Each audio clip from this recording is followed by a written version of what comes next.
In the quiet between stars, space is never truly still. Tonight, a faint tremor crosses the universe, not as sound, but as a gentle stretching of reality itself.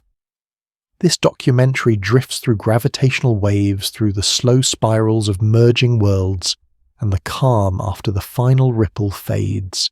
If this journey feels worth returning to, please tap like and subscribe to Space Dreams Documentary. It helps these long, peaceful science stories keep flowing into the night. Now let the cosmos unfold. A faint ripple crosses the universe and leaves no light behind.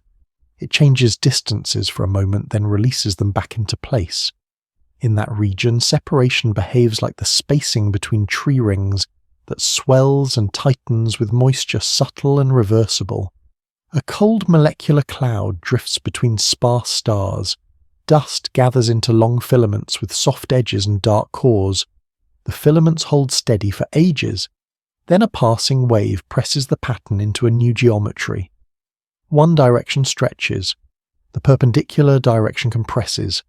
The change is far smaller than an atom. The cloud does not slide across space. The space inside it briefly reshapes. That distinction carries an early clarity. A gravitational wave is not matter moving through a void. It is curvature changing while matter rides along. The wave arrives as alternating bands. In one band, a circle becomes a slight ellipse. In the next, the ellipse rotates and reverses. The effect is tiny, but it is coherent across a wide region. A single ripple can span light years. The origin of such a ripple can be completely unseen. Two compact masses can orbit in darkness where no glow escapes. The orbit tightens as energy leaves the system in waves. The path becomes a spiral. The loops shorten. The rate rises until the signal reaches about 100 cycles each second.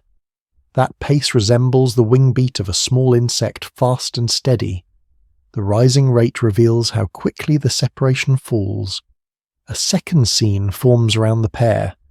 The surrounding space is not empty in a simple way. It has gradients of gravity. It has invisible contours where time would run a little slower. As the spiral tightens, those contours bunch together. The curvature grows steeper. The wave grows stronger. Then the spiral ends. One merged object remains. The outgoing ripple keeps travelling as a widening shell that gradually fades. A useful term can stay small. Strain is a fractional change in distance. Two examples make it plain. A long line of dust grains would separate by a tiny extra gap. A second line at right angles would close by a matching amount. That matters because the wave is measured as proportion, not as an absolute length. The measurement problem is immediate. No rigid object can stand outside the distortion. Everything inside a wave shares the same stretching. The only workable reference is comparison between paths that respond differently. Light behaves as a steady reference because its speed stays constant in empty space. A signal would show itself as a slight change in travel time along one direction compared with another. Two distant points in space exchange steady flashes. The flashes leave at regular intervals. They cross a long baseline of darkness. They arrive and are compared against the original rhythm. When a gravitational wave passes, the baseline lengthens, then shortens. The arrival times shift by a tiny amount. A second baseline set at a right angle shifts in the opposite phase. When the two timing streams are placed together, a linked pattern emerges that the wave alone can make. A third visual anchor settles on the wavefront itself. The ripple moves outward like a transparent shell. It sweeps across a star field without dimming any star. It does not scatter light. It only changes the distance that light must cross. Where the shell passes, the spacing between stars on the sky would seem to quiver by an immeasurable sliver. The wave is present as geometry. It is not present as brightness. That quiet fact becomes practical. The wave can be known by timing alone. The shape of the timing shift is the signature. It rises in rate as the spiral tightens. It peaks near the end. It then relaxes into a short settling tone as the merged object rings down. This whole pattern is often called a chirp. A chirp is a signal that rises in frequency with time. It matters because the rise reveals the mass scale and the final compactness. Limits appear softly and they are specific. Timing shifts can be caused by many other changes. The emitting sources can drift. Intervening plasma can delay light by scattering it slightly. Plasma is ionized gas with free electrons and ions. In thin regions, pulses can smear and arrive late. Even random fluctuations in a source can mimic a weak pattern for a few cycles. The limit of observation is separation between faint causes.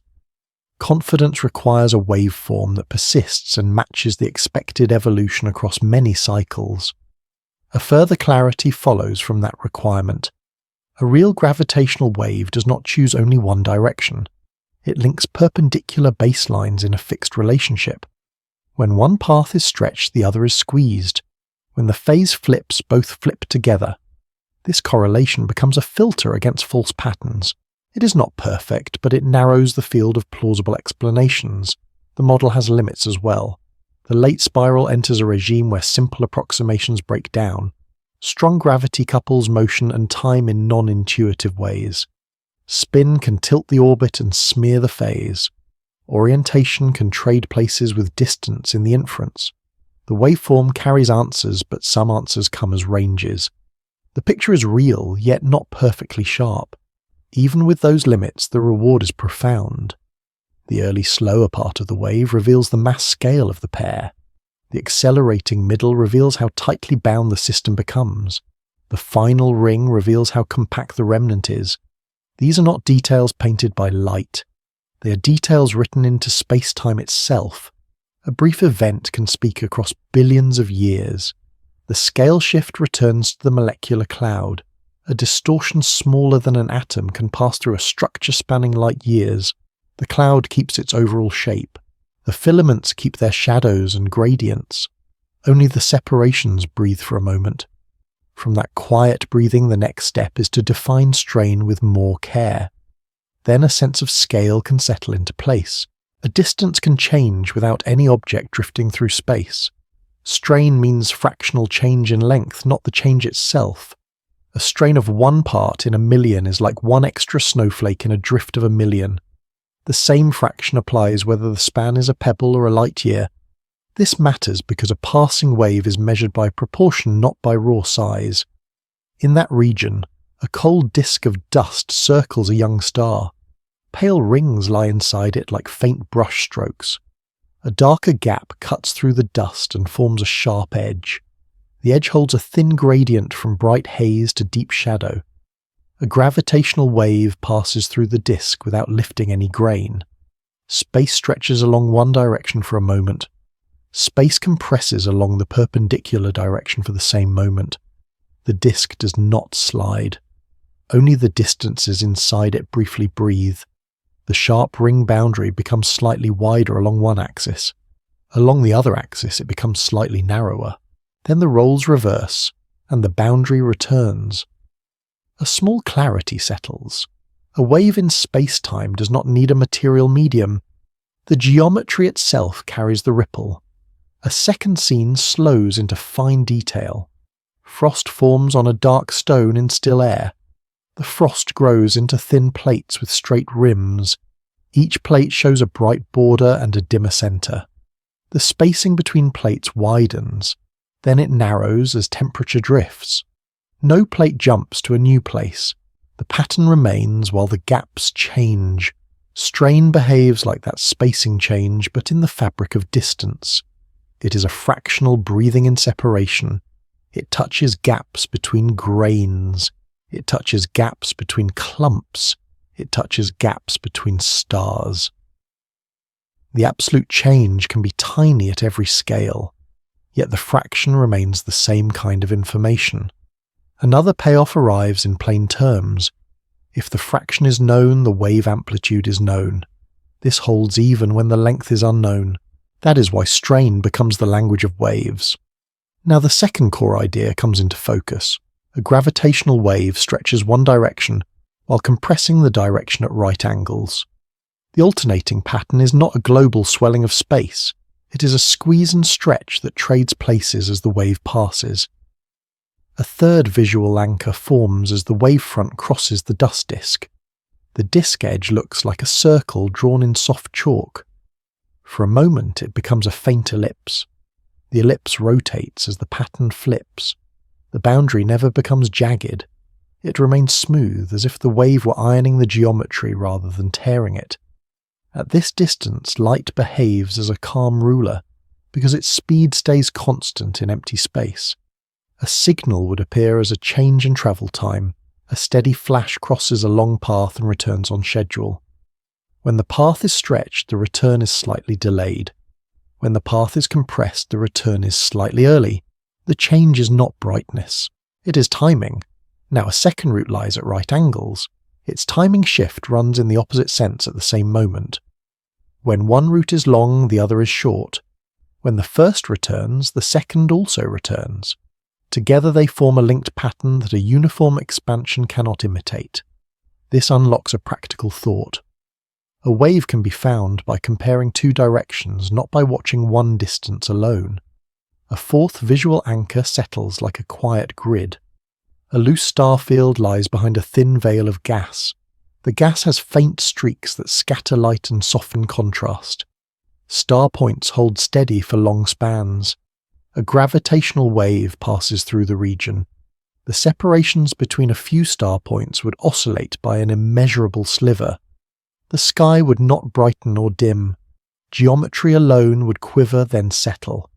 The image carries another calm reward. A gravitational wave can be present even when nothing shines at all. It can be inferred from relationships. A limit of intuition appears and it is precise. Inside a stretching region, no local object serves as an external ruler. Every object is built from separations. Those separations are also part of the geometry that changes. The limit is the idea of measuring an absolute stretch from within the same stretch. Only comparisons that respond differently can reveal the change. A second limit comes from observation. Timing variations can arise from many causes. A tenuous cloud can delay light by scattering it slightly. A rotating source can drift in its own rhythm. Random flicker can mimic a small pattern for a short span. The limit is resolution in timing and in the wave pattern itself.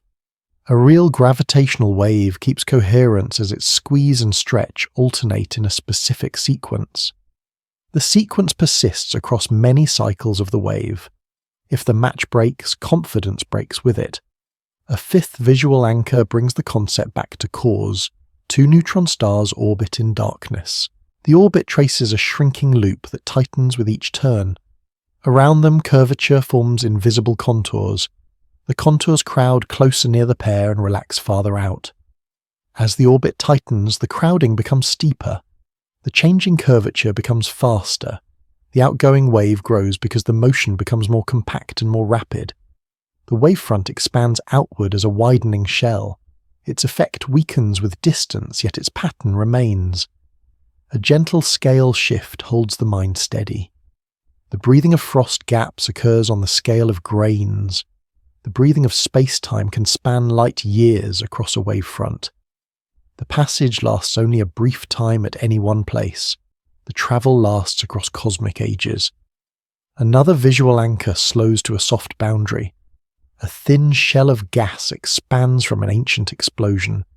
The rim is narrow and bright. Behind it, layered haze fades into darkness. A gravitational wave passes through the shell. The rim remains a rim. The layers remain layered. Only the separations inside the shell briefly oscillate, then calm. The section ends with a gentle turn toward mechanism. Strain describes what a wave does as it passes. The next step is to explain why waves are produced at all. The answer rests in accelerating mass and in an orbit that tightens as energy leaves as ripples in space-time. In deep silence, an orbit tightens without any rubbing surface. It tightens because the changing shape of gravity leaks outward as waves. In that region, two neutron stars circle inside a thin veil of gas. The veil forms a smooth gradient from faint haze to clear darkness. It also curls into a delicate spiral wake that trails behind the motion. Each star is about 20 kilometers across, like the width of a broad valley. The surfaces show hard crust and shallow ridges rather than a perfect sphere. As the pair turns, curvature piles up between them like a steep invisible slope. A small clarity settles early. The waves are not pushed out by anything in the gas. They are written into spacetime by the changing orbit itself. That is why the orbit can lose energy while nothing heats or scrapes. The wake in the gas is only a tracer. It sketches the path while the real message rides in geometry. Another quiet reward follows from that. If the wake vanished, the waves would still leave. If the pair were perfectly dark, the waves would still carry the story. The reason begins with symmetry. A perfectly round mass can move and still fail to send a strong ripple. Only an uneven pull that changes with time makes a wave that travels far. Quadrupole means a four-lobed pattern that changes with time. On a spiderweb, 2 dewdrops hang on neighbouring strands. The strands are taut and form a faint cross pattern in the air. As the drops swing around each other, one set of strands stretches. The perpendicular set tightens at the same moment. The stretched direction slowly rotates as the pair turns. The web does not drift away as a whole. Only the distances within it breathe in a linked pattern. That is the shape a gravitational wave needs. In the neutron star pair, the same idea holds at a far deeper level. The gravity field around the orbit is not a simple sphere. It is a rotating pattern of stronger and weaker pull. Far from the pair, the pattern arrives as alternating squeeze and stretch. Another payoff lands without force. The wave is born from shape change, not from mere speed. Acceleration matters because it changes the shape fast. Now the scene moves closer to the surfaces. Each star raises a tide on the other. Tides are differences in pull across an object. The near side is drawn more strongly than the far side. The crust responds with a slight bulge that faces the companion. The bulge has a gentle boundary. It rises and falls as the orbit carries the line of pull around. A thin band of gas around the pair reflects that tide. The band is denser on the inner edge. It is thinner on the outer edge. The edge looks like a faint ring with a soft shadow behind it. Another small clarity settles there. Those bulges are the orbit made visible in shape. Even without light, the wave carries the same information. The quadrupole pattern rotates so the wave oscillates. Each oscillation carries away a little energy and a little angular momentum. The loss is tiny at first, but it never stops. Over time, the orbit tightens, the loop shrinks, the turning rate rises. Wave frequency is the number of cycles each second. As the orbit quickens, the frequency rises in step. A chirp is a signal whose pitch rises with time. In a rain shower, drops gather on a leaf tip. At first, a drop forms slowly and falls with a long pause. Later, drops fall faster, and the pause shortens. The spacing in time tells how fast the flow has become.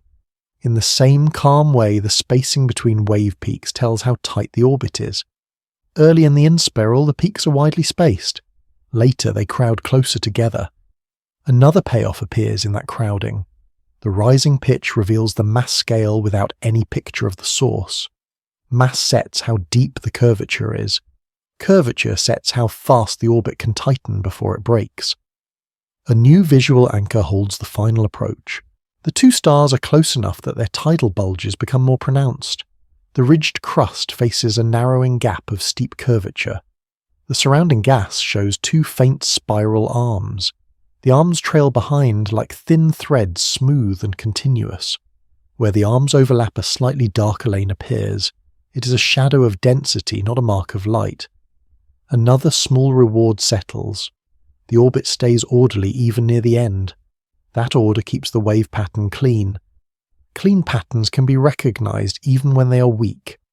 Then the limit of intuition arrives, soft but clear. In strong gravity, energy is not a substance that sits in one place. The wave carries energy away, yet no local container holds it like heat in stone. The loss is inferred from the changing orbit and from the wave itself. The limit of observation is just as specific. The orbit cannot be traced directly across cosmic distance. Only the arriving pattern can be measured. The pattern must be compared with models to translate it into masses and spins. Those models become uncertain near the final moment.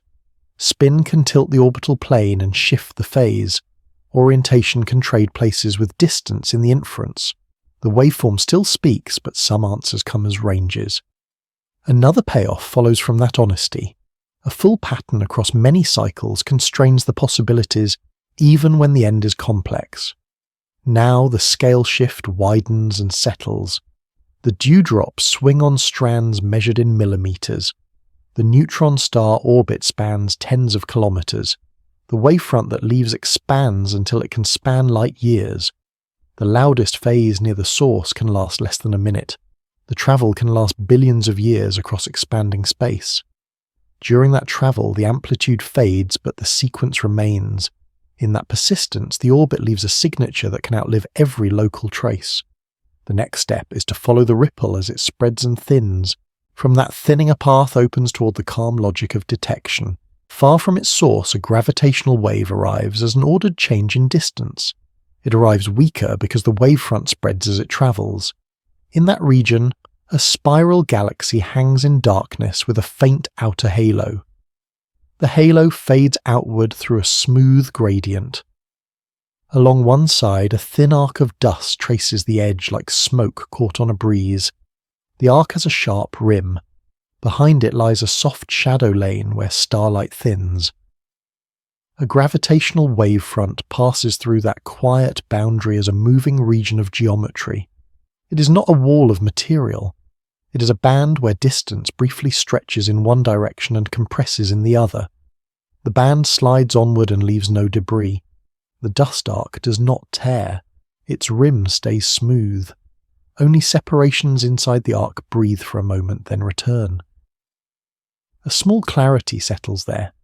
The wavefront carries a pattern, yet the strength fades with distance. The fade is simple. The ripple spreads across an ever larger area. The same outward flow is shared by more and more space. When distance doubles, the area becomes about 4 times larger. It is like the same handful of pollen drifting over 4 fields instead of 1. Each grain becomes harder to find, yet the grains are still there. In the same way, each patch of space-time receives a smaller share of the wave. The pattern remains ordered, but the stretching becomes gentler. The wave does not disappear. It becomes delicate and still keeps its rhythm. Another quiet payoff appears. A weak wave can still be recognized if the shape is distinctive. Shape matters more than raw size. Now the wavefront is followed farther out. At this distance, light behaves as a steady messenger through thin space. Star points remain fixed while the wavefront crosses the halo. No point brightens, no point dims. The sky does not flicker. Only the distances between points oscillate by a trace too small to see. The wavefront itself has structure. It carries alternating quadrants of squeeze and stretch. The quadrants rotate as the source rotates. Far from the source, the rotations arrive as a clean rhythm. That rhythm is not random. It is the orbit translated into geometry. Coherence means the pattern stays ordered over many cycles. A plume of pollen drifts through still air and keeps a narrow shape. The plume stays coherent even as grains wander within it. If the plume breaks into scattered clumps, the direction becomes unclear. Coherence matters because order can be matched against expectation. Order can be separated from clutter. The wave from a compact binary keeps coherence for a long time. Its peaks and troughs arrive in a sequence that tightens as the orbit tightens. The tightening is a map of the in-spiral. It answers a basic question at once. The source is not a single jolt. It is a long controlled evolution that speeds up near the end. A second visual anchor settles on the wavefront as it thins. Across the halo, filaments of gas form faint striations. Each filament has a bright edge and a dim interior. The wavefront passes and the spacing between filaments changes by a breath. The bright edges shift a little closer, then a little farther. The shift is reversible. It leaves no lasting offset. The scene makes another point clear. Gravitational waves do not scatter like light in dust. They pass through most matter with little change. That is why the wave can cross dense regions and still arrive coherent. Yet another payoff follows. The wave can speak from places where light is trapped or absent. Now, a gentle scale shift keeps the mind steady. Near the source, the final spiral can change over seconds. Far away, the same seconds are preserved as a pattern that can travel for billions of years. The wavefront expands through intergalactic space where density is extremely low. It also expands through regions where gravity bends starlight into faint arcs. The wave does not follow a single path. It fills a broad shell and carries the same ordering across that shell. The shell is not infinitely thin. It has a leading edge where the first cycles arrive. It has a trailing edge where the last cycles fade. The leading edge is a gentle boundary where the first cycles begin. The trailing edge is a soft fade where the last cycles end. This matters because duration carries information as well. A longer train suggests a longer spiral in band. A shorter train suggests a sharper final approach. Here a limit of observation appears and it is specific. Amplitude alone cannot give distance without assumptions. Orientation changes amplitude. A face-on system sends a stronger pattern than an edge-on one. Both can arrive with the same observed strength at different distances. The limit is degeneracy and inference where two causes mimic one result. Models reduce the ambiguity but never erase it fully. Another limit comes from noise like random motion in matter. Small local disturbances can imitate a few cycles. The limit is resolution in phase where the full sequence must remain consistent. A true spiral keeps the tightening in step with the expected physics. If the step breaks, the interpretation breaks. Another payoff comes from that constraint. The same clean tightening that makes the wave identifiable also makes it informative. It reveals a mass scale through timing. It reveals compactness through the late rise. It reveals a final remnant through the short settling tone. Those features remain even when the amplitude is faint. Now the scene returns to the halo edge. The dust arc holds its sharp rim and its shadow lane. The gradient behind it remains smooth. The wavefront has passed and the separations have returned. Nothing in the halo records a scar. Only the travelling pattern carries the memory onward. The next step is to imagine two long perpendicular paths of light. From their tiny timing difference, the faintest wave can be separated from stillness. A quiet trick of light can reveal a change in distance that matter cannot hold still for. When two light paths reunite, their combined brightness encodes the tiny difference between those paths during a passing wave. In that region, a dark nebula contains two narrow straight corridors of clearer gas that cross like a faint X. Dust forms soft walls around each corridor. The walls show a gentle gradient from dim haze to near black. A thin filament hangs across one corridor and casts a faint shadow lane behind it. A narrow beam threads one corridor. Another beam threads the corridor at right angles. Where the corridors meet, the beams overlap and continue as one. The overlap is calm and featureless at first. Then the background geometry subtly shifts. A gravitational wavefront crosses the nebula. One corridor is stretched while the other is compressed. The beams do not bend in a dramatic arc. They simply take slightly different times to pass. A small clarity settles early.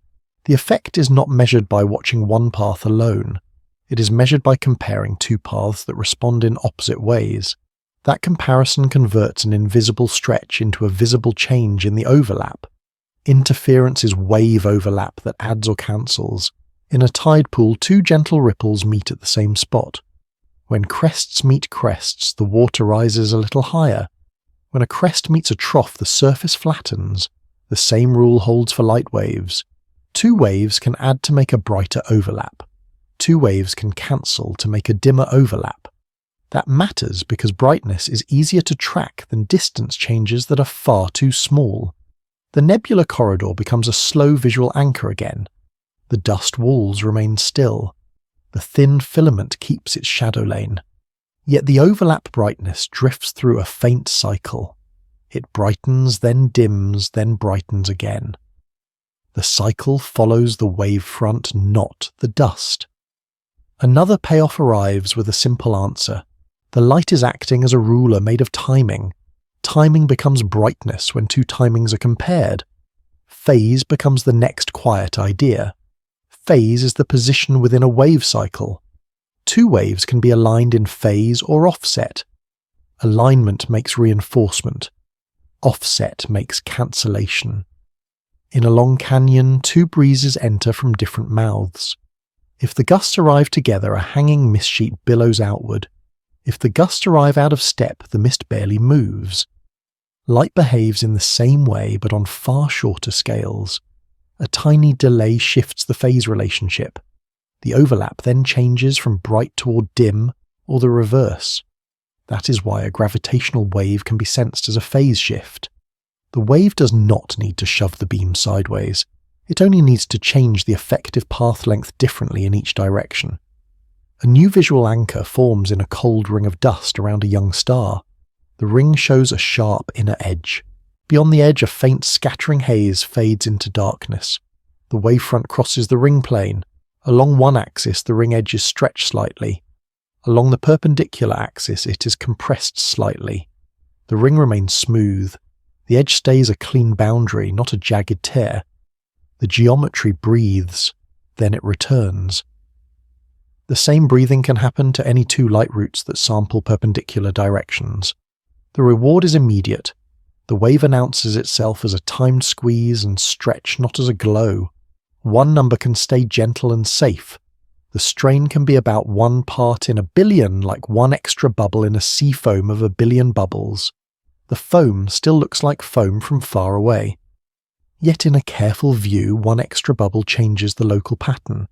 In the same way, a tiny fractional change can alter a phase relationship enough to shift the overlap brightness. The number is not a promise of ease. It is a reminder of subtlety. It frames why the comparison must be exquisitely stable. Another payoff follows from stability. Common changes that affect both routes in the same way tend to cancel in the comparison. If both routes lengthen together for an unrelated reason, the difference stays small. If both routes shorten together, the difference also stays small. The wave is special because it lengthens one while shortening the other. That opposing response survives the cancellation. This is the heart of the method. Not everything is removed, but much of the shared drift is reduced. A slow scene holds the idea in place. A wide sheet of thin ice spans a dark lake. Two long cracks run across it at right angles. The cracks have bright rims where the ice fractures cleanly. Between the rims, the ice is slightly darker and smoother. A distant pressure swell passes under the sheet. One crack opens by a breath. The perpendicular crack closes by a breath. The ice sheet as a whole does not slide across the lake. The changes are differential. That same differential behavior is what the light comparison seeks. Now the limit of observation arrives softly and it is specific. The overlap brightness can be disturbed by many effects that are not gravitational waves. Random scattering in dust can shift phase by tiny amounts. Turbulence in gas can change refractive index along a route. Even slight wandering of a beam through a corridor can change how much dust it samples. The limit is phase noise, where unrelated path variations mimic small delays. Another limit is model ambiguity. A weak signal can resemble a different signal for a few cycles. Confidence requires a long sequence with the right tightening pattern and the right correlation between perpendicular directions. Without that, inference becomes fragile. Another payoff settles in response. Time structure is the safeguard. A true in-spiral signal changes in a very specific way. The spacing between peaks shrinks as the source tightens. The correlation between perpendicular responses remains locked. That combination is hard to counterfeit by random drift. The scene returns to the crossing nebula corridors. The dust walls remain layered. The gradient remains smooth. The filament keeps its shadow lane. The wavefront has moved on, but the method is now clear. Light can translate tiny differentials stretching into a measurable rhythm of brightness.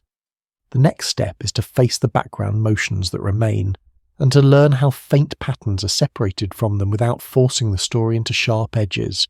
A signal can be real and still sit beneath unrelated motion.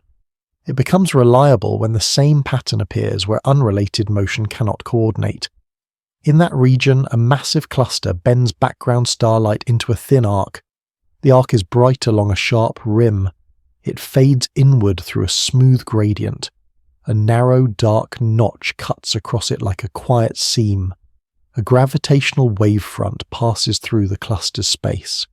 The arc does not brighten or dim like a flare. The distances that shape the arc shift by a trace, then return. The notch remains a notch. The rim remains smooth. Only the spacing that defines the arc briefly breathes in a linked way. That early point is simple. A wave can be found by the structure of its change, not by the size alone. Noise is unrelated variation that imitates or hides a coherent pattern. In a salt flat after rain, a thin film of water lies almost still. A faint breeze makes small ripples that travel in many directions. Far away, a slow-pressure swell arrives and lifts the whole film in one smooth rise. The ripples continue, yet the swell keeps a steady form. Order separates itself by repeating with the same shape. In spacetime, the swell is the gravitational wave. The ripples are every other effect that nudges timing and phase. Another clarity settles. Even a weak wave can stand out if its sequence is consistent over time. A second scene forms around two separated pockets of clearer vacuum. They lie about 3,000 kilometers apart, like the span across a wide continent. Each pocket sits between diffuse clouds whose edges are smooth and layered. Along each edge, starlight scatters and makes a faint sheen. Inside, the pocket's light behaves as a clean traveller. A signal would cross each pocket along two perpendicular directions and return as an overlap pattern. Local jitter in one pocket comes from its own nearby dust and plasma. The other pocket has different dust. It has different filaments. Those local motions do not match in detail. A passing gravitational wave, however, reaches both pockets in a fixed relationship. It stretches one direction while it compresses the other. That relationship appears in both places, separated in time by the travel delay. Another payoff follows from that. Shared structure across distance is a filter against local coincidence. The lensing arc returns as a slow visual anchor. Its bright rim stays narrow. Its interior fade stays smooth. The dark notch keeps a crisp boundary. If a wandering plasma filament slightly changes one light path, the notch can drift without order. The drift can wander, then reverse with no consistent timing. It can also pause, then lurch. A gravitational wave produces a different kind of change. The change is reversible, but it is ordered. The squeeze and stretch alternate. The alternation stays phase-locked over many cycles. A signal would show a rhythm that tightens as the source tightens. That tightening is hard for local jitter to mimic for long. A family of possible waveforms exists because sources differ. Some pairs are heavier, some are lighter, some are tilted, some spin. Yet in spiral signals share a common grammar. The frequency rises as the separation shrinks. The amplitude rises gently and then peaks near the end. Then the pattern settles into a short, quieter tail. A useful image helps without forcing it. A mountain ridgeline appears through drifting fog. The outline is faint and mottled at first. It can be mistaken for random haze. As the fog thins, the ridge keeps the same silhouette. Even if the view is weak, the repeated outline confirms what is present. The same idea guides recognition of a waveform. The curve matters more than any single point. Another payoff rests in repetition. Each cycle of the wave repeats the same squeeze and stretch, only slightly faster than before. Random disturbances rarely repeat with the same spacing for long. After many cycles, the ordered part strengthens in confidence, while the random part averages away. A single cycle can last a fraction of a second. A full train can last for several seconds. That extended train turns faint geometry into a recognizable signature. A limit of observation enters quietly, and it is specific. Correlation across separated regions reduces false patterns, but it does not fix direction uniquely. Many sky positions can produce similar arrival delays. Another limit comes from short signals. If only a few cycles rise above the background, local jitter can imitate them more easily.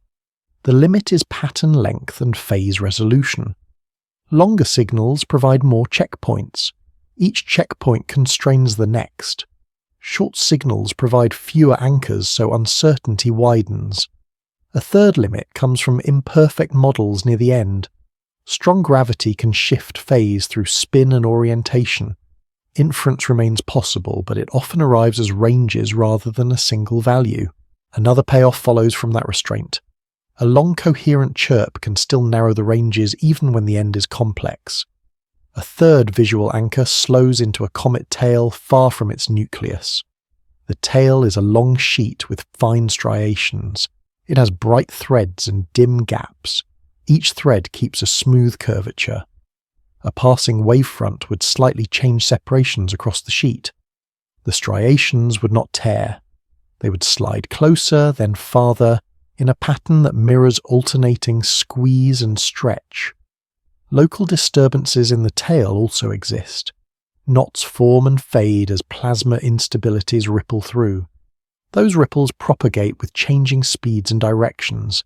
They can blur the sheet for a moment, then calm. The wave pattern, in contrast, keeps its ordered alternation. The scale shift settles the mind. Thermal jitter in a grain lives on microscopic scales and changes from moment to moment. A wavefront can span light years and keep coherence across that span. The signal can travel for billions of years and arrive still ordered. The recognition must happen inside a brief window where local conditions fluctuate. This is why redundancy matters. Two perpendicular paths cancel common drift. Two separated regions reject local accidents. A long waveform rejects chance alignment by its tightening rhythm. The next step is to look closely at the quiet sources of jitter that remain. From those disturbances, the need for extreme calm becomes clear without strain or urgency. A clean rhythm can exist inside a restless background. It becomes visible when the rhythm repeats while the background wanders. In that region, a thin ribbon of ionized gas drapes across a deep star field. Its edges glow faintly brighter than its center. Fine ripples run along the ribbon like shallow corrugations. Behind it, star points look steady, yet their light flickers in a soft shimmer. The shimmer is not a true change in the stars. It is change in the path that light must cross. A gravitational wave would also change paths, but in a far more ordered way. That difference is the first quiet guide. Unrelated motion tends to drift and jitter without a stable sequence. A real wave keeps the same alternation of stretch and squeeze. It also keeps that alternation locked to a single rhythm as it tightens. The ribbon stays in view as the scene slows. Its rippled boundary remains smooth. The bright edge remains a clean line. Small inhomogeneities slide along it like faint knots.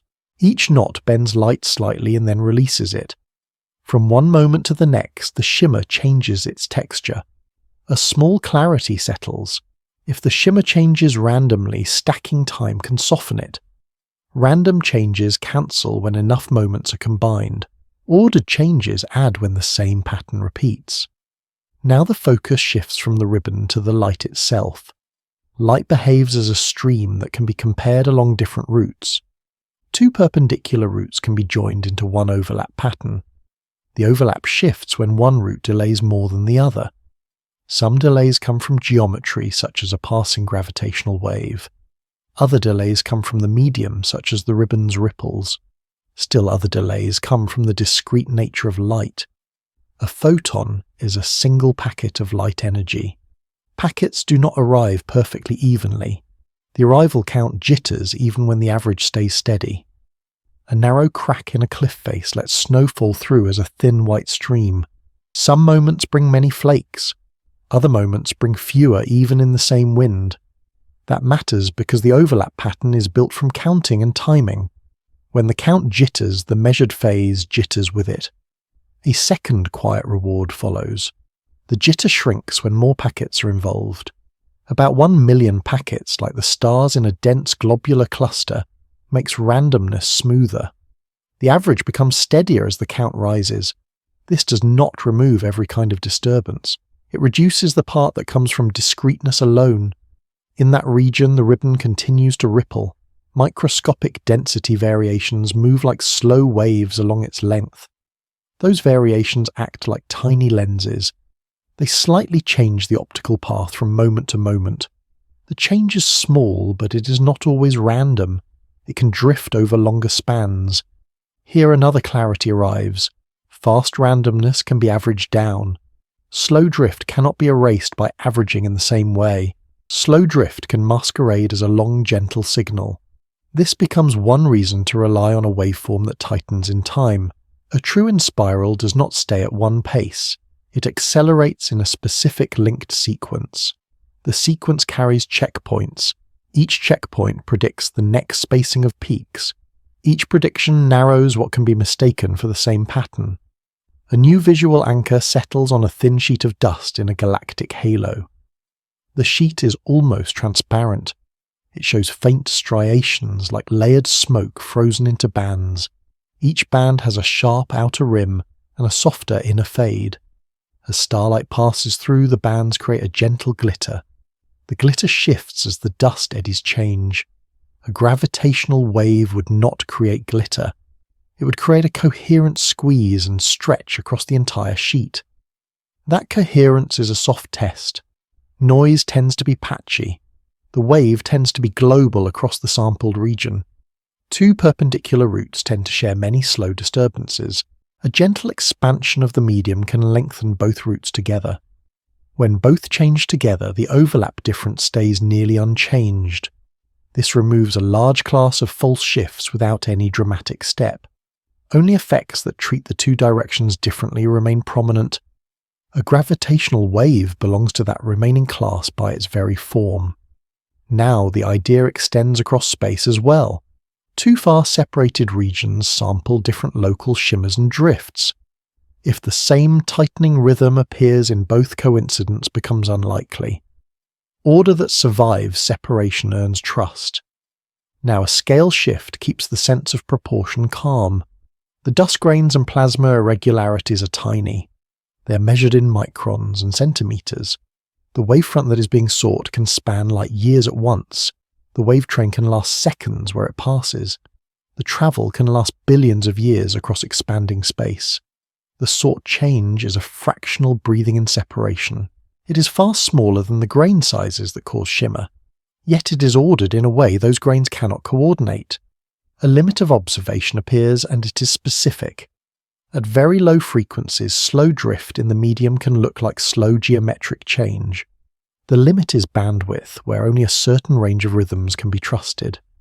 At very high frequencies, the discreteness of packets dominates. The limit is counting noise, where too few packets define each moment. Between those limits lies a window where order can be separated from clutter. Even inside the window, inference has another limit. Amplitude alone cannot give distance without orientation assumptions.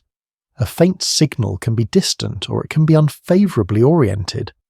Timing structure helps more than raw size, but it cannot fix every ambiguity. A small payoff settles in response. The best information comes from the full curve of the chirp.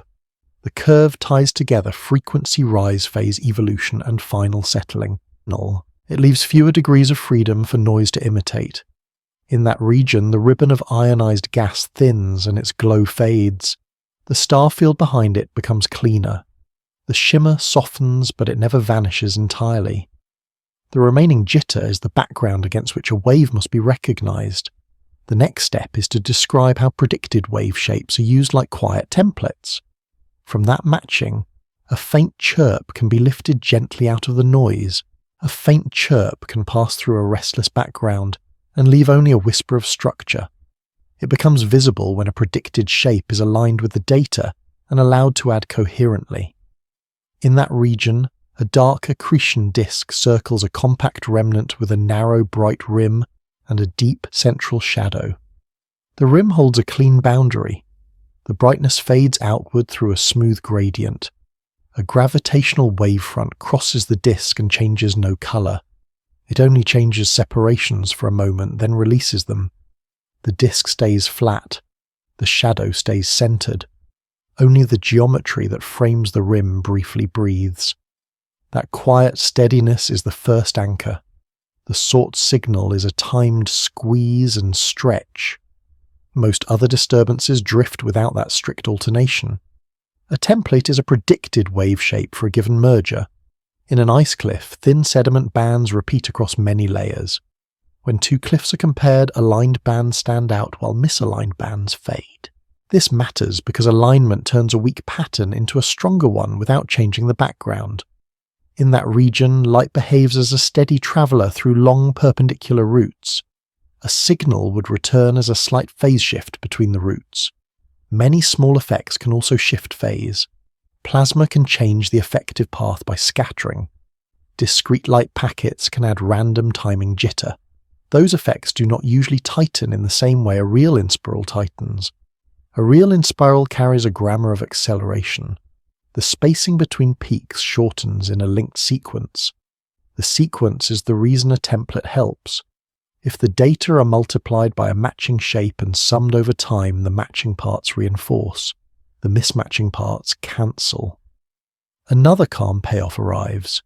The method does not require the signal to rise above the noise at every moment. It requires the signal to keep the right relationship to itself across time. In that region, the accretion disk shows faint spiral density ripples that trail around the rim. The ripples have smooth curves and no sharp breaks. They drift slowly as the disk rotates. A gravitational wave does not follow those spirals. It crosses the entire scene as a broad band. The band is not a physical front. It is a moving region of geometry. When the band passes one direction in space stretches, the perpendicular direction compresses. Then the pattern flips and returns. The disk rim briefly becomes a subtle ellipse. It rotates and relaxes back into a circle. That image holds the second anchor. The wave is differential by nature. It creates opposite changes along perpendicular directions. Many local disturbances push both directions in similar ways. Those common changes are reduced when directions are compared. Template matching then focuses on what remains. A gentle scale shift keeps the sense of proportion calm.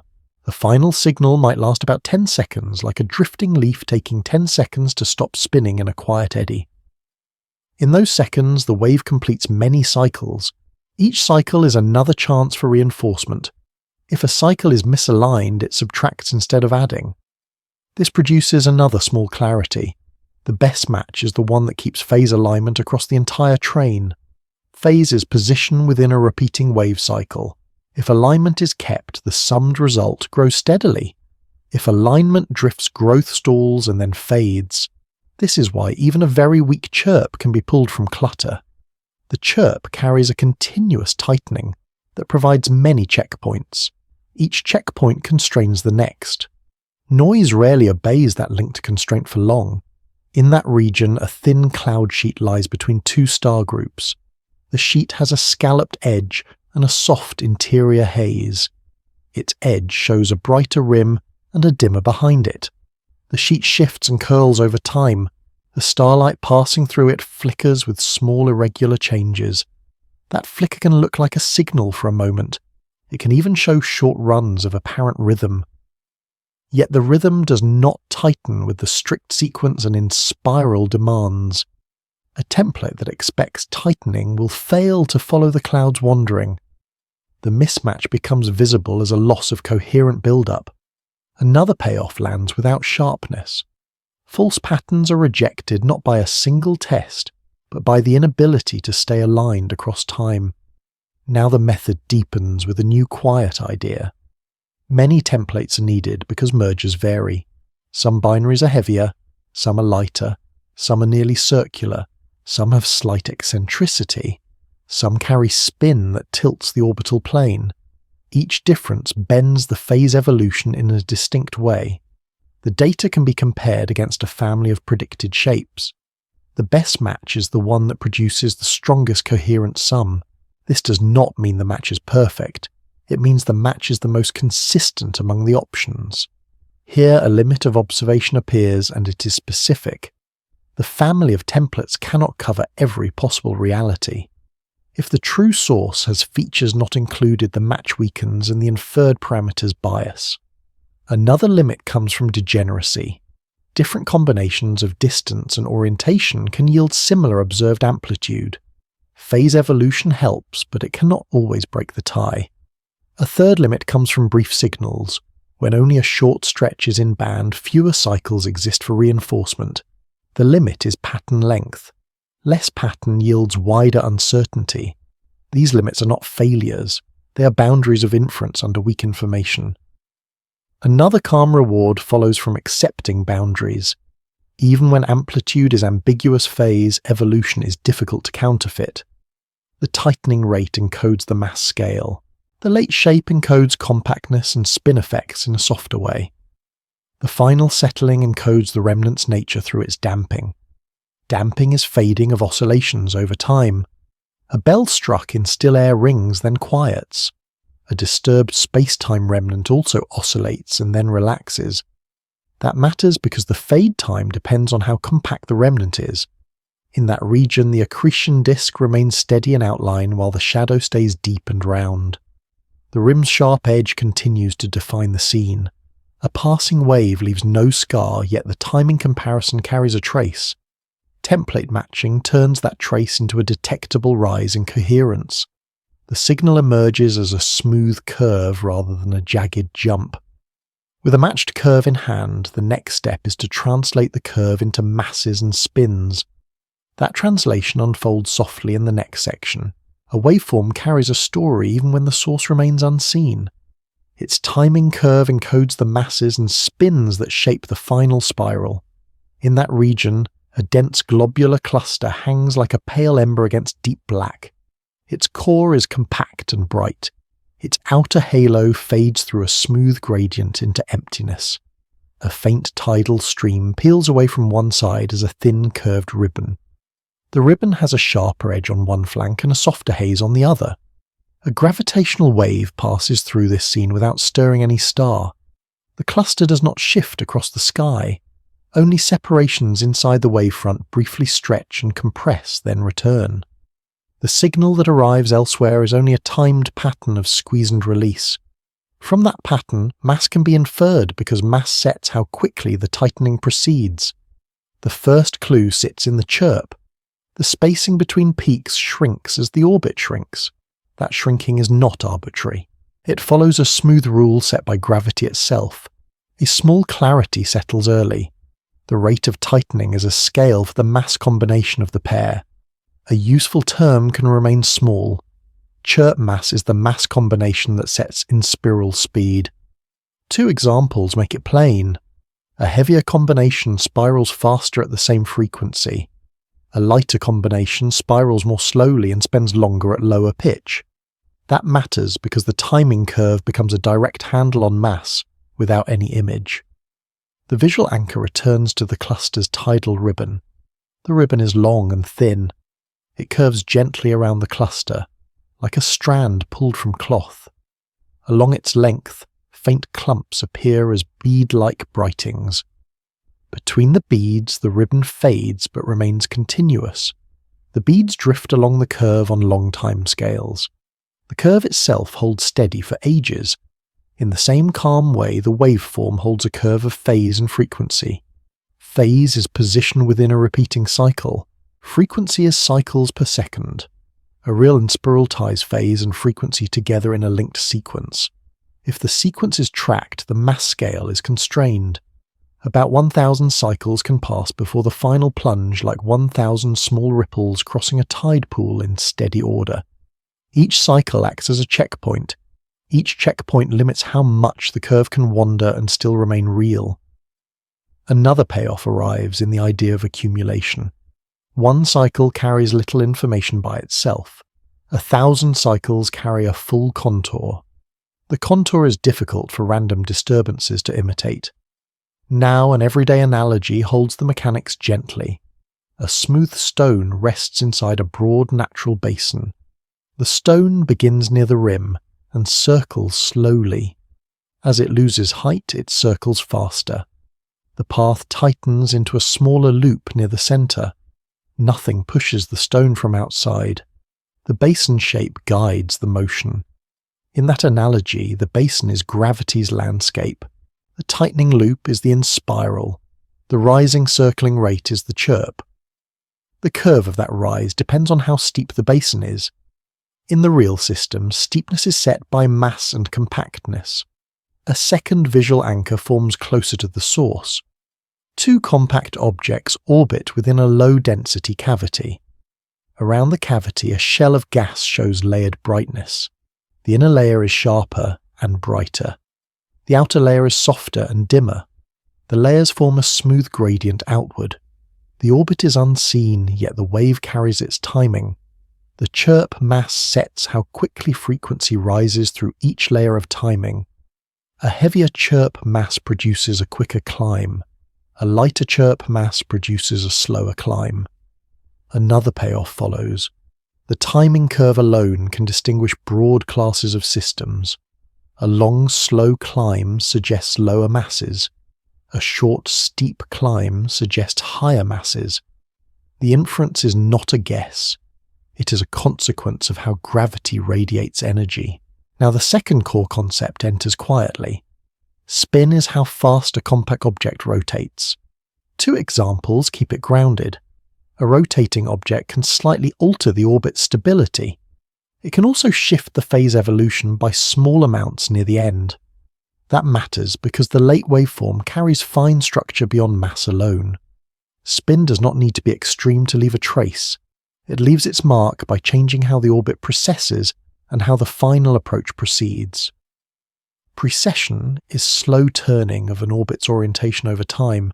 A plane image helps without adding force. A long thin ribbon of vapour curls upward from a warm patch in cold air. The ribbon does not rise as a straight line. It slowly twists and tilts as it climbs. The twist does not destroy the ribbon. It changes the ribbon's direction in a gradual way. In the same calm way, spin can introduce a gentle twist in the waveform's phase.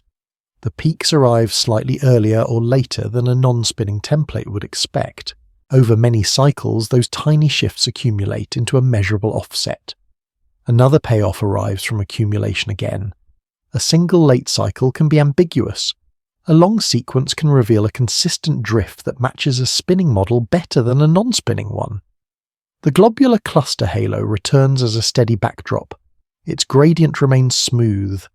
The tidal ribbon keeps its sharp edge on one flank and its softer haze on the other.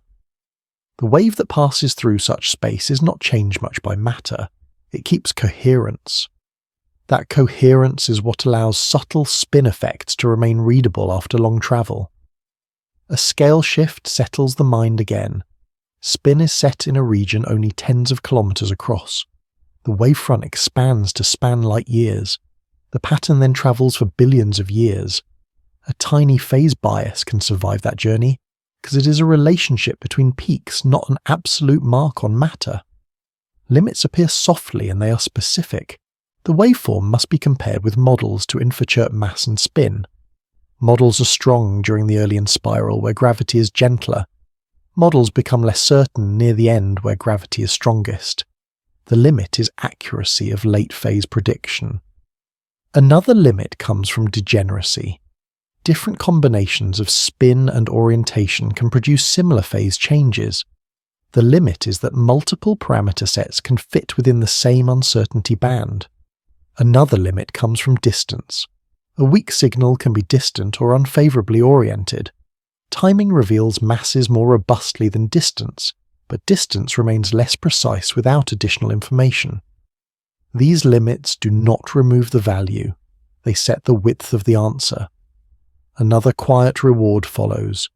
Even when distance is uncertain, the chirp mass can be sharply constrained because phase evolution is strict.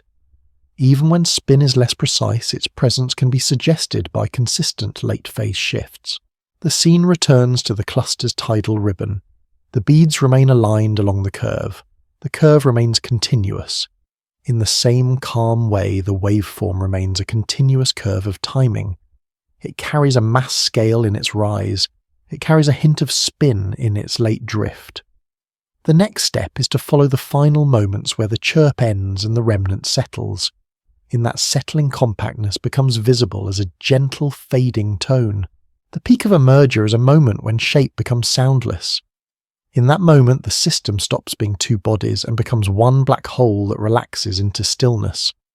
Near the end, the two dark regions are no longer separate voids in space. Their boundaries pull into elongated curves.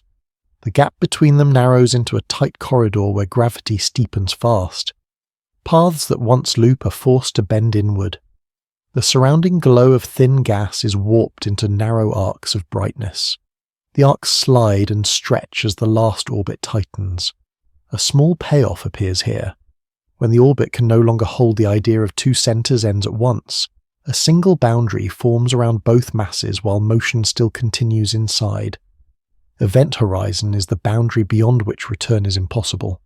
It resembles the lip of a deep waterfall where currents do not reverse. It also resembles a cliff edge hidden in fog where every step leads downward. This matters because anything behind that boundary no longer shapes the outside in detail. Outside the new horizon, curvature still carries dents and ridges. Those distortions are not a surface texture.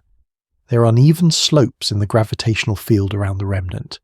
Each slope focuses nearby paths. Some paths converge like streamlines entering a narrow channel. Some paths diverge like mist spreading from a warm rock. These uneven patterns are temporary. The horizon outline stops wobbling as the remnant settles. Any bulge becomes a smoother curve. The exterior field approaches a steady form. The change is carried away in a diminishing wave. The remnant sheds them through gravitational waves. Another payoff appears quietly. The waves are not a separate substance. They are moving changes in curvature that carry the asymmetry away. A slow scene can hold the transition. A dark silhouette sits against a faint haze of background light. Around it runs a thin crescent where bent light piles up. The crescent is brighter on one side. Its edge is sharp. Just outside that edge lies a softer gradient that looks slightly oval. Across a brief interval, the oval softens toward a rounder symmetry. Nothing flashes. The scene simply loses its last imbalance. Ringdown is the fading vibration of curved space-time. It is the settling that follows the instant of merger. It is like an avalanche slope after the roar has passed. Snow continues to creep in tiny slips. Small ridges collapse. At last, the surface finds a stable angle and becomes quiet. This matters because the fading pattern depends mainly on the final black hole. The ringdown has preferred shapes of vibration. These are natural ringing patterns that repeat and then fade. In a narrow sea cave, a surge can trap air and set up a steady pulse. In open water, the same surge disperses and loses coherence quickly. A black hole also has preferred patterns. Some distort the curvature into an oval that flips orientation. Some create a four-lobe pattern that alternates between squeeze and stretch. Higher patterns fade faster than the simplest one. The simplest pattern dominates the tail. A gentle scale shift arrives here. The settling lasts about 1/10 of a second, like a bubble rising a very short distance in still water. Yet the brief tail encodes a long history. Mass and spin are set by ages of earlier evolution and long in-spiral. A fraction of a second carries information shaped by billions of years. Another slow image holds the physics without strain. Near the horizon, the light arcs are extremely thin. Some arcs nearly close into a ring but never become solid. The brightness falls off with a smooth gradient away from the rim. The rim is slightly thicker on one side because rotation twists nearby space-time. That twisting makes paths curl more strongly on one flank than the other. During ringdown, the thickness imbalance softens. The rim becomes more even. The gradient becomes more symmetric. The wave that carries this change also becomes more regular. Its peaks arrive with a steadier spacing. Its envelope shrinks as energy leaves. A small payoff arrives in that rhythm. Before merger, frequency climbs because orbit speeds up. After merger, the spacing settles because there is no orbit left to track. There is only a single object relaxing. Here the limit of intuition and observation appears. The ringdown fades fast and offers only a few clean swings. That limits how well different ringing patterns can be separated. A blend of two patterns can resemble a single pattern when the tail is short. Small changes in mass can mimic small changes in spin in the fading shape. The transition from plunge to ring down is also not a sharp corner. The strongest gravity phase overlaps the first cycles of relaxation. That overlap limits any clean assignment of where one phase ends. It also limits constraints that rely on perfect separation. Even with that limit, a clear feature remains. Outside the horizon, the remnant forgets the detailed dance that created it. Asymmetries are drained away in the tail. The final state becomes simple and stable. The last waves carry a signature of that simplicity. If the tail matches the expected ringing of a black hole, the remnant is consistent with a horizon and smooth exterior. If the tail deviates, the exterior must be more complicated than a bare black hole. Such deviations are hard to confirm because the tail is faint, yet the idea is powerful because it turns relaxation into a measurable constraint. A final visual anchor closes the section. A field of distant starlight forms a soft backdrop with no sharp points. In front of it, the remnant casts a clean dark disk. Along the disk edge, a thin, bright arc gleams like a blade of light. The arc slowly evens out. The dark disk stays. The arc becomes closer to a complete rim. Then the whole structure fades into the same quiet glow. From this calm ending, attention can widen to mergers that include matter. When material is present, boundaries can be surfaces and shocks can form. The next section follows what can be thrown outward. When gravity meets substance, matter does not vanish when gravity tightens an orbit. In some mergers, it is pressed and carried outward, and the wave signal gains a faint glow. In that region, two neutron stars complete their last turns inside a thin fog of debris. The fog forms a flattened sheet with a sharp inner edge and a softer outer gradient. Dark gaps cross the sheet where density is lower. As the orbit shrinks, the sheet is drawn into two tidal arms. Each arm is a curved ribbon with a brighter rim and a dimmer core. The ribbons twist as they stretch, and a faint sheer boundary forms along each edge. A calm clarity arrives early. When matter is present, the merger can throw material outward in a preferred plane. That plane leaves a shape that light and gravity both can trace. A slow visual anchor holds the scene. The two ribbons widen as they arc away from the center. Within each ribbon, clumps appear like beads in a long stream. Between beads, the ribbon becomes translucent and smoky. At the center, the fog thins into a darker cavity that deepens during the final plunge. As the stars meet, the cavity collapses and a bright shock sheet forms. The shock is not a flare in empty space. It is a moving compression front in dense matter. Its outer face is sharper than its inner wake. The wake shows layered gradients where heat diffuses outward. Another payoff settles. Shocks convert orbital motion into heat, and heat helps lift matter out of the deepest well. Some of the outflow stays bound and returns later. Some escapes and expands freely. Expansion turns a hot, dense cloud into a cooling shell. In that region, the shell grows into a crescent that wraps around the remnant. The crescent has a thin leading edge and a thicker trailing body. The edge scatters light strongly and looks pale. The body is darker because its particles are thicker and more complex. Opacity is how strongly material blocks and scatters light. In a coastal fog bank, a headland can disappear even in full daylight. At the same time, the sky above stays bright because the fog is layered. The same rule holds in expanding ejecta. High opacity hides the inner heat and delays the escape of photons. A calm number can anchor the timescale. The glow can peak after about 1 day like a slow ocean swell, needing 1 day to cross a wide bay. Before that peak, the shell is too dense and too opaque. After that peak, the shell thins and light leaks out more easily. This is a quiet, unlocking moment. The timing of the glow reflects the thickness of the shell more than its initial heat. Now the chemistry enters with care. Rapid neutron capture builds heavy nuclei before they can decay. In a storm cloud, tiny droplets collide and freeze into layered hail. Each collision adds a new layer before the previous layer can melt away. In ejecta, rich in neutrons, nuclei grow in a similar hurry. This matters because the new nuclei change opacity and cooling. Complex electron shells create a dense forest of absorption lines. That forest makes the shell look darker and redder as it expands. A second visual anchor slows into view. The crescent shell develops a two-tone structure. An outer layer stays relatively clear and pale. An inner layer becomes darker with a smoother gradient toward the center. The boundary between layers is not a sharp wall. It is a region where composition and temperature change together.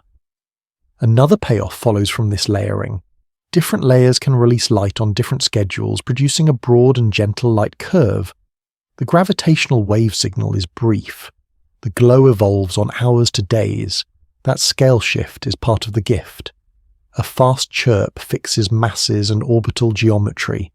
A slow glow reveals how much matter is thrown out and how opaque it becomes. In that region, the remnant may be a black hole or a heavier neutron star. If a horizon forms quickly, the inner cavity deepens and the shock region shrinks. If a massive neutron star persists briefly, the shock can remain broader and the outflow can be stronger. The outside receives no direct imprint from the core. Only the pattern of the glow and the wave hints at the interior choice.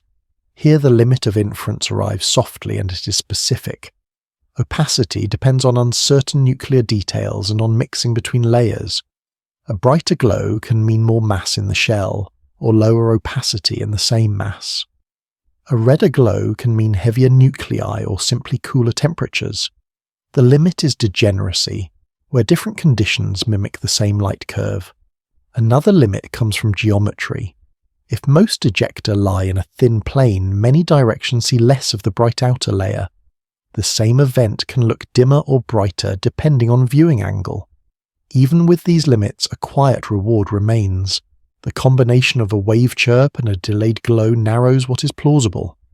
Mass sets the available energy. Ejecta speed sets how fast the shell thins. Composition sets how deeply the light is buried. In that region, the crescent continues to expand and its edge softens. Small ripples appear along the edge where faster streams overtake slower ones. Those ripples form thin internal shock lines that curve like gentle arcs. The arcs fade as the shell spreads into a larger volume. Light behaves as a slow, diffusing leak through the expanding layers. At first, photons scatter and change direction again and again. Later, the mean path grows longer and escape becomes simpler. Another payoff settles. When the shell thins, the same stored heat becomes visible without any new energy source. On microscopic scales, nuclei change in fractions of a second. On macroscopic scales, the shell drifts across light seconds of space. Over cosmic time, such events seed entire galaxies with heavy elements mixed into future clouds. The story stays calm. From a brief merger, a long chemical echo spreads through epochs. The next section widens further and follows populations of mergers across the universe. The scale becomes statistical and slow, yet the same waves keep arriving with the same quiet grammar. A single merger is a brief curve in time, yet the universe contains countless such curves at once. Their overlap becomes a quiet gravitational wave haze that carries the history of compact objects. In that region, the cosmic web stretches across darkness as a lattice of faint filaments and broad sheets. Each filament has a denser spine and a softer outer gradient. Voids open between filaments as deep, clean hollows where light is sparse. Along the spines, halos cluster and thicken like knots in a thread. Each knot holds many compact pairs that slowly tighten over ages. A gravitational wavefront leaves each tightening pair and expands outward as a growing shell. Far from its source, the shell is thin and wide. It crosses filaments without scattering. It crosses voids without fading to nothing. It only becomes gentler as it spreads. Another clarity settles early. The universe does not send one wave at a time. It sends a layered sea of waves, each with its own timing. Some arrive as clear chirps that stand out. Many more arrive too faint to separate yet still present. The web scene slows into a single filament. The filament's edge is sharp on one flank and softer on the other. A shadowed lane runs along its side where density drops abruptly. Small subfilaments feed into the main spine like tributaries. From several knots along the spine wave, shells expand and pass through one another. Where shells overlap, spacetime does not tear. It simply holds a superposition of tiny strains that add and cancel in changing patterns. The result is not a single rhythm. It is a textured hush that changes with frequency. Stochastic background is the blended signal of many unresolved sources. Like long ocean swells from distant storms, the surface can look calm at first. Underneath, many wave trains cross at different angles. Some reinforce into a higher swell. Some cancel into a flatter patch. This matters because the blended field carries population information even when single sources cannot be isolated. Another payoff arrives. The background is not random in the same way as local jitter. It has statistical structure set by how often mergers occur and how strong they are. The shape of that structure depends on mass distribution and on how merger rate changes with cosmic time. In that region, time is written into distance. The most distant filaments lie closer to the early universe. The nearer knots reflect later epochs. Compact pairs are born from massive stars. They then wait through a long delay while orbits shrink. Some delays are short, some are long. The delay spreads merger times across billions of years. About 10 billion years is the span of a long cosmic chapter, like 10 billion yearly orbits of a planet. That single number holds a scale shift. A chirp lasts seconds in its final approach. The population evolves over 10 billion years as galaxies assemble and age. Another slow visual anchor forms at the boundary between a filament and a void. The boundary is a broad sheet with a gentle density gradient. It looks like a translucent veil. The veil has faint striations where matter compresses along shallow folds. Along one fold, a small cluster sits as a brighter node with a smooth halo. From that node, many wave shells depart across time. The shells do not arrive as synchronized pulses. They arrive staggered. Their frequencies drift because each source has its own mass and stage. Yet the overall background gains a characteristic slope in frequency. Lower frequencies are fed by long inspirals and wide orbits. Higher frequencies are fed by the final seconds near merger. Another payoff settles. A background can reveal the abundance of inspirals too faint to be counted one by one. It acts like a census made from a chorus rather than from solo voices. Now a second core concept enters and stays restrained. Redshift is cosmic stretching that slows rhythms and lengthens wavelengths. A distant chirp arrives slowed and shifted to a lower pitch. The same physics that spreads galaxies also stretches the wave train. The number of cycles is preserved, yet the time between cycles grows. This softens fast features and piles power toward lower frequencies. The ocean's swell analogy returns without strain. A swell born far away arrives longer and slower than a chop made nearby. This matters because the background at low frequency is weighted toward distant epochs. It carries a faint memory of early populations that cannot be seen directly. In that region the web appears almost still, yet it is not static. Filaments feed halos. Halos merge and grow. Compact pairs form at different rates across different eras. The background therefore is not perfectly steady. On long timescales it changes as the universe changes. On short timescales it remains a near constant hush. This leads to another quiet insight. Individual events are like droplets striking a wide lake. The background is like the persistent texture of ripples that never fully leave. A single droplet makes a ring. Many droplets make a fine, ever-present shimmer across the surface. The shimmer's overall character depends on how often droplets fall and how strong they are. The web scene shifts to a wide void where the density is low and smooth. The void has a faint inner gradient toward its center, like a dark bowl. Across the void, shells from distant knots arrive with little distortion. Their phases are uncorrelated. Their sum becomes a near stationary pattern of tiny fluctuations. Here the limit of observation and intuition appears in a specific way. The background cannot tell exactly which knot produced which cycle. It is a confusion field. Many different source populations can produce similar spectral shapes if their rates and typical masses trade off. The limit is degeneracy between rate and strength. A higher rate of weaker sources can mimic a lower rate of stronger sources. Another limit comes from band restriction. Only a certain range of rhythms can be probed with clarity. Signals outside that range are present, yet they are difficult to separate from other variations. A third limit comes from rare, loud events. A few strong mergers can dominate parts of the spectrum for a time. They can mask the softer blend beneath.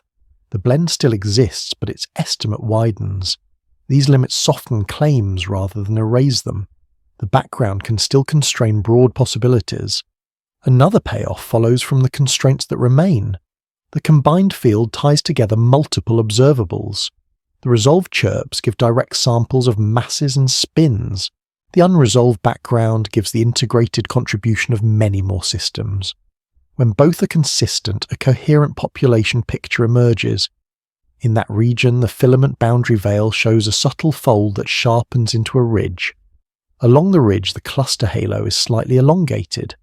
The elongation creates a mild asymmetry in the distribution of sources. Over long time, such asymmetries can imprint weak anisotropy in the background. It is not a map of objects. It is a gentle tilt in power across the sky. The idea remains calm. A uniform ocean has the same chop everywhere. An ocean with prevailing winds has a slight difference between directions. This matters because anisotropy can connect the background to the large-scale structure of the web. Another scale shift settles again. The web spans millions of light-years. A single in spiral spans only a few hundred kilometers at its final moment. Yet both are joined by the same field equations. The tiny final dance produces a wave. The web sets how many such dances occur and when. The section closes on a slow, stable image. Multiple wave shells cross a void and wash over a thin, pale sheet at its far edge. The sheet keeps its gradient. The shells pass and leave no mark. Only their sum continues onward as a living hush. The next section narrows from populations back to one measured curve. From that curve, distance and cosmic stretching can be inferred in a gentle, indirect way. A distant merger carries two kinds of information at once. Its timing reveals the system, and its loudness sets a distance scale in space. In that region, a galaxy cluster sits inside a pale fog of hot gas. The gas forms a smooth glow that fades outward through a gentle gradient. Around the cluster, thin arcs of background starlight curve into partial rings. Each arc has a sharp, bright rim and a softer inner blur. The arcs remain fixed in place while the cluster drifts only over vast time. The scene offers a quiet anchor. Geometry can be read from shape even when the source itself is hidden. A gravitational wave also carries geometry, but in time instead of in light. The first small payoff settles early. Once the masses are inferred from the chirp, the wave has an intrinsic scale of strength. The measured loudness then implies how far the source must be. Loudness here is not sound. It is the tiny strain in separation carried by the wave. Strain is fractional change in distance. The strain fades with distance because the wavefront spreads wider and wider. A calm analogy holds without effort. A raindrop hits a still pond and sends a circular ripple outward. Near the impact point, the ripple height is clear. Farther away, the ripple is lower even if the water remains calm. That matters because the inspiral sets the ripple pattern at the source. The distance sets how small that pattern becomes when it arrives. In that region, the cluster arcs remain bright along one edge. The brightness thins into a faint haze along the other edge. The ring-like curvature is a physical detail of lensing geometry. The gravitational wave has its own physical detail. It alternates between stretching one direction and compressing the perpendicular direction. The alternation rotates as the orbit evolves. This creates a polarization pattern in the strain. Polarization is direction-dependent distortion of the wave. The next payoff arrives. Distance and orientation are entangled because orientation changes the apparent loudness. A face on orbit sends a stronger pattern along some directions. An edge on orbit sends a weaker pattern. The same distance can therefore look louder or softer depending on inclination. Inclination is the tilt of the orbital plane. 2 sentences keep it grounded. A spinning coin seen face on looks like a circle. The same coin seen at a tilt looks like a thin ellipse. This matters because the wave carries hints of that tilt in its polarization. If polarization is recovered, the distance estimate narrows. If polarization is uncertain, the distance remains broader. In that region, light behaves as a steady stream that the cluster bends into arcs. Some arcs are thicker and some are thinner. The thickness reveals how close each light path passes to the densest core. The core itself is not a hard surface. It is a smooth mass distribution with a steep inner gradient. In the same calm way, the waveform has a steepening phase near merger. The steepening reveals mass and spin. The amplitude then becomes a ruler. Another payoff settles. The wave can act as a standard siren without any calibrated brightness. The calibration is built into the physics of inspiral. A single number can anchor the cosmic reach. Some events lie about 1 billion light-years away like a ripple that has spread until its circle would cover a continent-sized basin. The scale shift is gentle. The final orbit spans tens of kilometers. The wave then expands across a distance so large that light needs about 1 billion years to cross it. Yet the same phase pattern survives the journey because it is a relationship between peaks. In that region, the cluster gas glow stays smooth and quiet. The arcs remain thin and stable. Their ring segments hint at symmetry, without ever becoming complete. The wave distance estimate has a similar character. It approaches a value without collapsing to a single point when orientation is not fully known. This leads to another calm idea. The waveform gives a distance but not a redshift by itself. Redshift is cosmic stretching of time and wavelength. A distant chirp arrives, slowed and shifted to lower frequency. The measured masses are also stretched. They appear heavier by the same factor of time stretching. Another payoff arrives from that coupling. A waveform alone gives a redshifted mass scale and a distance. To turn that pair into a cosmic expansion measure, an independent handle on redshift is needed. Sometimes light from the same region may carry patterns whose spacing is stretched by expansion. Those patterns would reveal redshift directly. When such light is absent, a statistical approach remains. If the population of masses is known in broad terms, the distribution of redshifted masses can hint at typical redshifts. The inference is gentler and less direct. It is still useful because it connects the gravitational wave sensors to the cosmic web. In that region, the cluster arc shows slight asymmetry. One side of the ring is brighter and sharper, the other side is fainter and more diffuse. The asymmetry comes from uneven mass along the lens. The wave distance estimate also carries asymmetry. Uncertainty is not equal in all directions of parameter space. Some combinations of distance and inclination fit nearly the same strain. Other combinations are excluded by phase and polarization. Here the limit of observation appears, and it is specific. If the signal is weak, polarization is harder to resolve. The limit is that distance and inclination remain partially degenerate. Another limit comes from lensing. A wave passing through a massive structure can be magnified or demagnified slightly.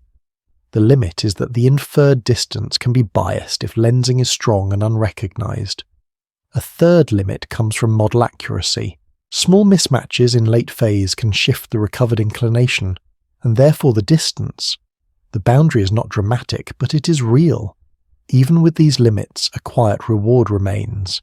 Distance from waves does not rely on a ladder of intermediate steps. It relies on the internal consistency of the chirp. It can therefore cross-check other cosmic distance measures. In that region, the arcs around the cluster continue to hold their ring like curves. The gas glow continues its smooth gradient. The scene suggests scale without any markers. The wave does something similar in time. It sets a ruler from the rhythm of gravity itself. From that ruler, a map of cosmic expansion can be assembled event by event. The next section widens again to consequences across epochs. It follows how these distances and populations reshape the sense of cosmic history and pace. A merger looks simple from far away, yet it carries enough detail to challenge its own story. The same waveform links the shape of the orbit, the softness of matter, and the calm settling of the remnant into one continuous trace. In that region, two neutron stars approach within a dim halo where stray gas forms a thin veil. Each star has a crisp outer boundary and a faintly brighter band around its middle. The band is not a surface glow. It is the way bent light gathers along a curved edge. As the orbit tightens, each boundary stops being perfectly round. A small bulge rises on the side facing the companion. The bulge makes the outline slightly egg-shaped. The egg shape rotates with the orbit. The distance between the two boundaries shrinks until the gap looks like a narrow channel. A quiet payoff appears here. The orbit is not only a path, it is also a stress test that tries to stretch each body. Tidal deformability is how easily a body changes shape under tides. Like two dewdrops resting close on a leaf, each drop can pull into an oval. The pull is gentle at first and then grows as the gap narrows. This matters because the amount of oval shape depends on internal stiffness. Inside a neutron star, pressure rises so steeply that matter resists compression. Some interiors resist strongly and keep a rounder outline. Some yield more and show larger bulges. The waveform responds to that difference in a subtle way. A more deformable star stores some orbital energy in its distortion. That changes the timing of the late in spiral. The peaks arrive slightly earlier or later than they would in a perfectly rigid case. Another visual anchor holds the moment without hurry. A faint ring of debris surrounds the pair at a wider radius.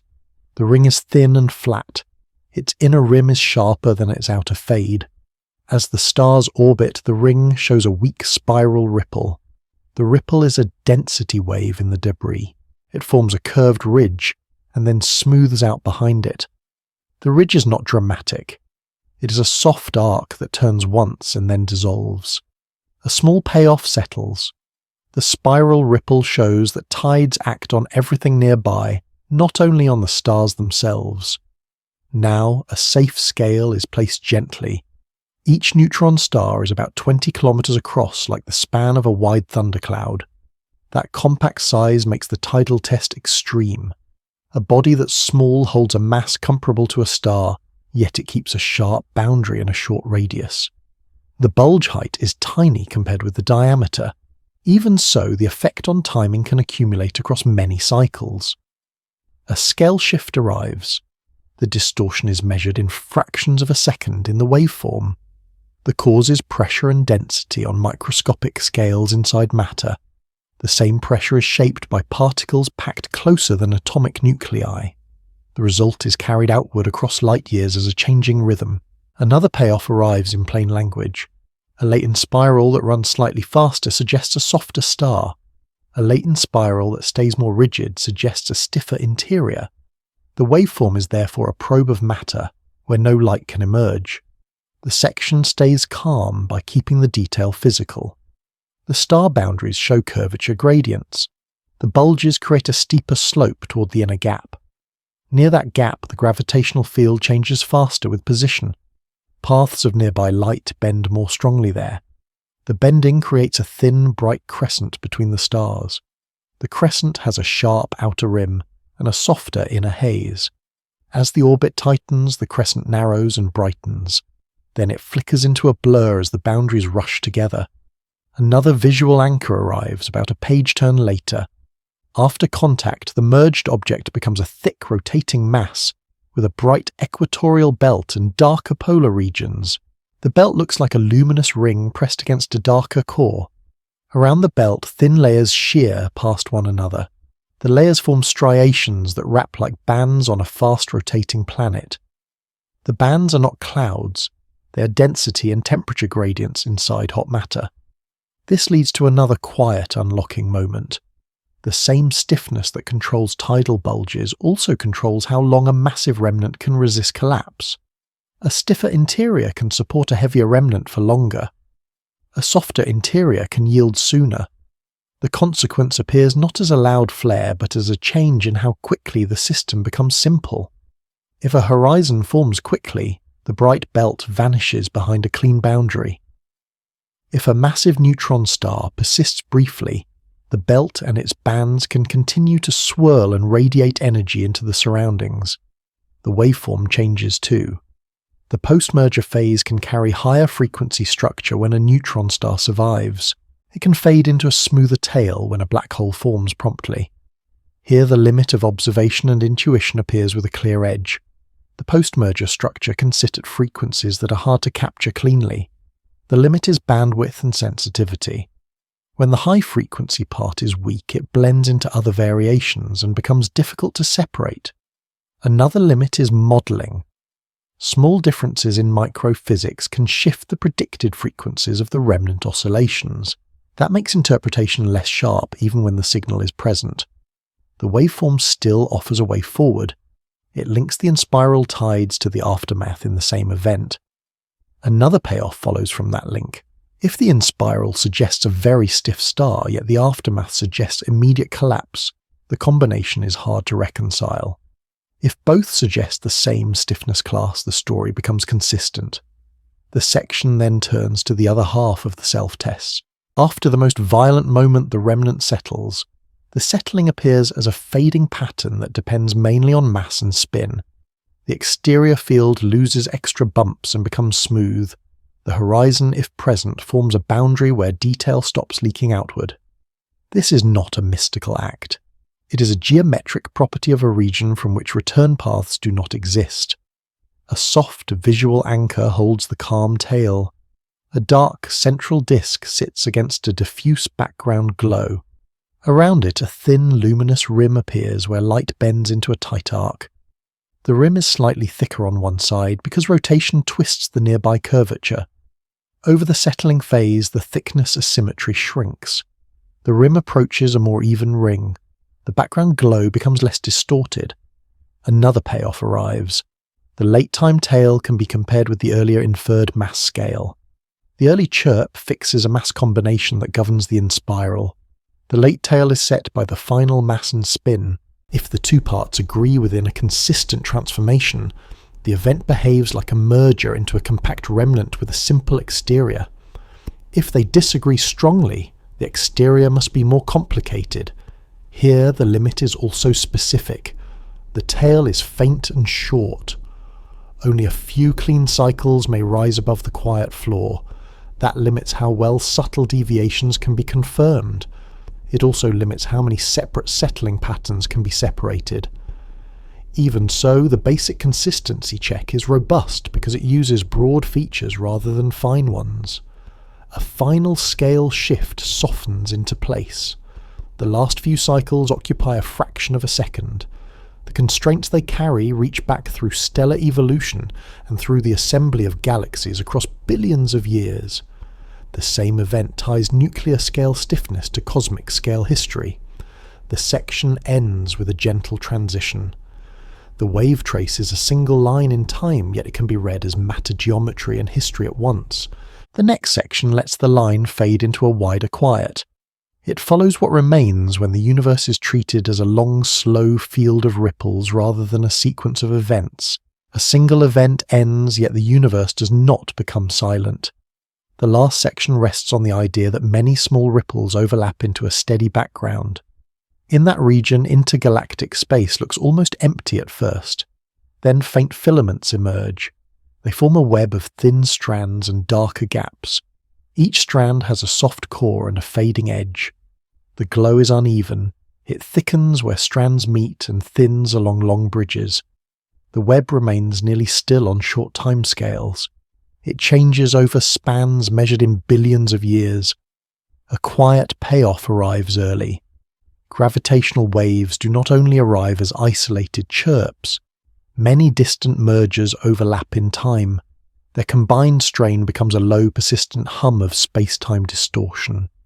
Stochastic background is the combined hum of many unresolved waves. The phrase can sound abstract. The physical picture is simple.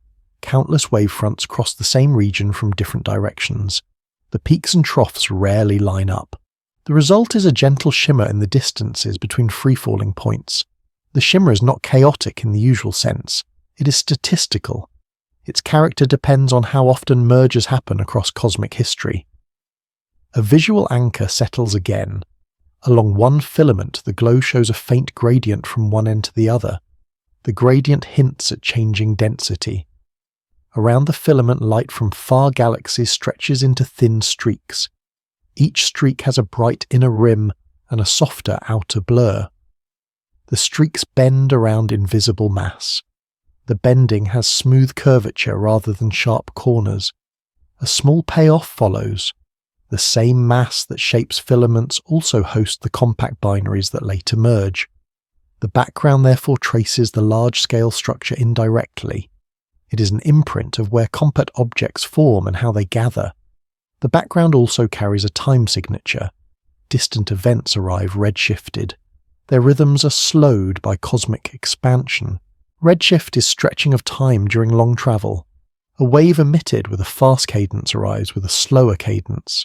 The effect is gentle but persistent across the sky. Another payoff appears without emphasis.